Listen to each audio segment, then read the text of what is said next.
Voici à quoi ressemble l'interface pour vous quand vous l'utilisez et vous pouvez l'utiliser en tant qu'enseignant pour la projeter au tableau, par exemple, ou travailler avec un petit groupe d'élèves, mais c'est à quoi ressemble l'interface aussi pour l'élève qui l'utilise pour étudier les termes que vous avez inclus dans votre liste. L'interface est légèrement différente sur un appareil mobile, mais le principe est le même et les options pour étudier sont également les mêmes. La première option est l'option de carte. En fait, ce sont des petites cartes, comme un peu les petits cartons qu'on se fait par écrit pour pouvoir étudier différents termes. D'un côté, une réponse, de l'autre côté, la définition. Ici, j'ai une liste de verbes irréguliers en anglais langue seconde. Et donc, l'élève peut naviguer d'une carte à l'autre et essayer d'étudier en disant, par exemple, quel est le passé de ce verbe-là avant de cliquer sur la carte et de la faire tourner. L'option apprendre va se faire automatique. C'est encore une fois avec les cartes, mais cette fois-ci, c'est le mode apprendre qui va choisir quelle carte va être vue et l'élève doit donner la bonne définition au moins 2 fois pour avoir terminé cette carte-là. Donc, tant qu'il n'a pas donné 2 fois la bonne réponse, la carte revient. Donc, c'est une bonne façon d'éliminer les termes jusqu'à temps qu'on les sache par cœur. J'ai des exemples ici en passant qui sont un verbe à l'infinitif et un verbe conjugué. Ça pourrait être par exemple, un terme et une image de l'autre côté, un terme et une définition, un mot et son synonyme. Il y a beaucoup de possibilités.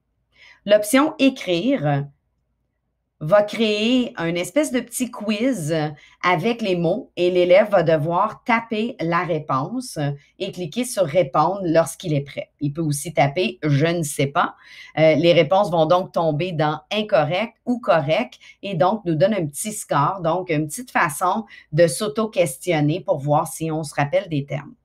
La fonction dicter va dicter le mot.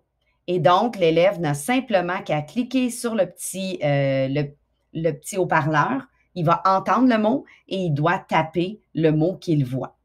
Donc, une bonne façon de faire des dictées, par exemple, que l'élève puisse se pratiquer par lui-même ou par elle-même.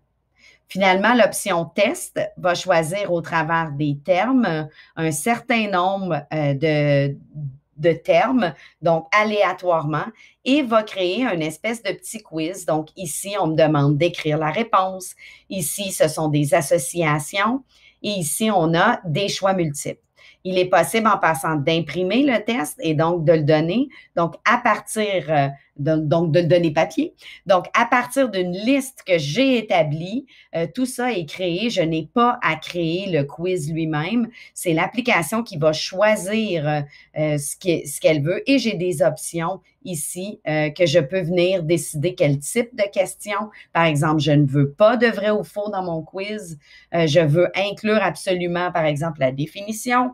Je veux afficher ou non les images et je peux même dire, je ne veux pas que tu choisisses 20 questions, je veux que tu choisisses les 30 questions et on va me générer un questionnaire suite à mes termes. Tout ça est fait tout seul.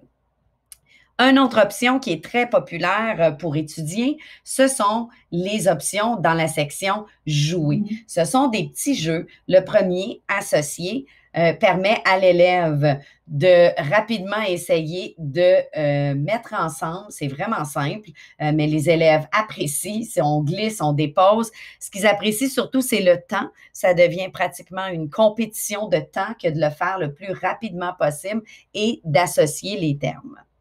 L'autre jeu qui est particulièrement apprécié est Gravité.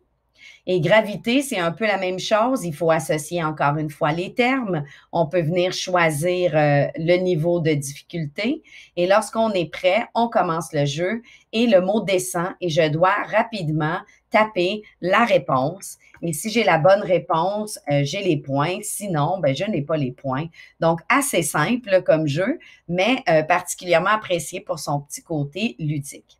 La dernière option, live, va être expliquée dans une autre capsule et il permet de l'interactivité dans la classe et entre les élèves et même à distance. Donc, une option très intéressante.